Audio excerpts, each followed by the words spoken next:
ஜீவ நதின்னு சொல்லி இவங்க காரணியாக்காரர் கூட சேர்ந்து சிறுதுளி அமைப்பு ரெண்டும் சேர்ந்து பண்றாங்க சார். ஸ்டூடெண்ட்ஸ் பசங்களை வச்சு ஆந்திராக்காரன், கர்நாடகாக்காரன், கேரளாக்காரன், அவனுக்கு என்ன இந்த பூமி பத்தி தெரியும், பல்லவாரி பத்தி அவனுக்கு என்ன தெரியும்? பிரதான பில்டிங்கே நம்ம நொய்யலுக்கு வர்ற நீரோட மேலதாங்க இருக்கு. அந்த ஓடையே இன்னைக்கு இல்ல. நொய்யலோட நொய்யலோட புறம்போக்கு எல்லாம் ஆக்கிரமிச்சு வச்சிருக்கிறதும் காரணியா தான். இது மசருமா இருக்குது. அது நொய்யலத்தினுடைய கிளை தான் இருக்குது. இதுக்கு அடுத்த முண்டந்துறையா இருக்கு. 2 கிலோமீட்டர் வருங்க காரணியா லேண்ட். அதுக்குள்ள இருக்கிற நீர் மசரும்பு ஆறு இதெல்லாம் ஏசி வச்சு மூடிட்டே இருக்கிறாங்க. நீரோட எல்லாம் மூடிட்டு இருக்கிறாங்க. நொய்யலுக்கு போற தண்ணி நீர்வழிப்பாத முக்காவாசி மூடிட்டாங்க. இப்ப இதை மூட போகும்போது தான் நாங்க ஆதிவாசி மக்கள் பிரச்சனை பண்ணது. வருஷம் நம்ம ஜேசிபியை தடுத்து நம்ம மக்கள் ஆதிவாசி மக்கள் எல்லாம் சேர்ந்து தடுத்து விடிய விடிய போராட்டம் பண்ணா பக்கத்து பகுதியில் தாங்க நிக்கிறோம். அன்னைக்கு ஆத்த மூடுனாங்க. நாங்க ஆதிவாசி மக்கள் எல்லாம் சேர்ந்து தடுத்ததுனால அன்னைக்கு விட்டாங்க அந்த ஆத்த மூடுறது. அப்புறம் நாங்க மாவட்ட ஆட்சியர், தாசில்தார் அம்மா அவங்களை எல்லாம் பார்த்து நாங்க ஒரு பேச்சுவார்த்தை பண்றோம். அப்புறம் ஆர்டிஓ மீட்டிங் போட்டாங்க பேரூர்ல. சிறுதுளிக்காரங்க காரணியா இது நிர்வாகம் இருக்கலங்க, அவங்களுக்கு சப்போர்ட் பண்ணிருக்காங்க. அது காரணம் என்னன்னா, ஏற்கனவே அவங்கள சிறுதுளிக்கார் அங்க நொய்யல் இருக்காங்க, நொய்யலாறு அங்க அவங்க பூமி வச்சிருக்காங்க.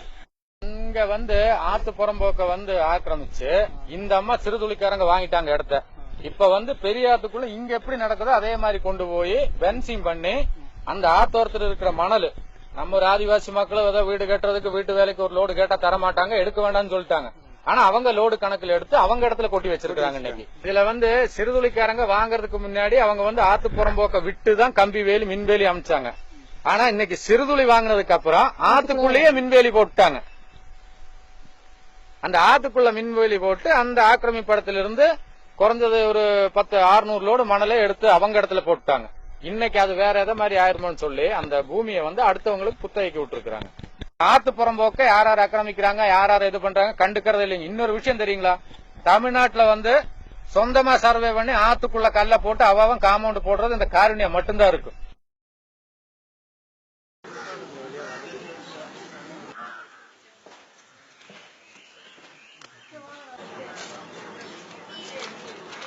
இது பெரிய பல்லவாரிங்க சார்.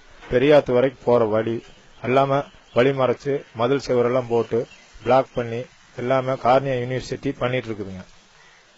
இதுல நிறைய ஆடு மாடுகள்லாம் மேய்ச்சிட்டு பெரியாத்து வரைக்கும் நொய்யல் நதி வரைக்கும் நொய்யல் ஆற்று வரைக்கும் வழி இருக்குதுங்க. வழி எல்லாம் அடைச்சிட்டாங்க.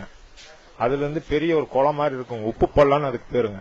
அந்த பள்ளத்தையும் ஆக்கிரமிப்பு பண்ணி அந்த பள்ளத்துக்கு கீழே ஒரு வழி பெரிய வழி இருக்குதுங்க. அதையும் ஆக்கிரமிப்பு பண்ணி கார்னியா யூனிவர்சிட்டி இது பண்ணி வச்சிருக்குதுங்க.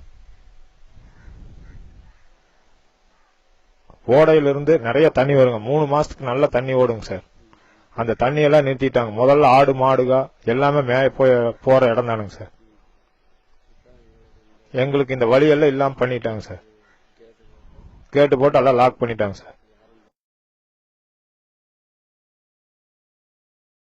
காருண்யா பல்கலைக்கழகமும் இந்த நொய்யல் மீட்பு போராட்டத்தில் கலந்து கொண்டிருக்கிறது.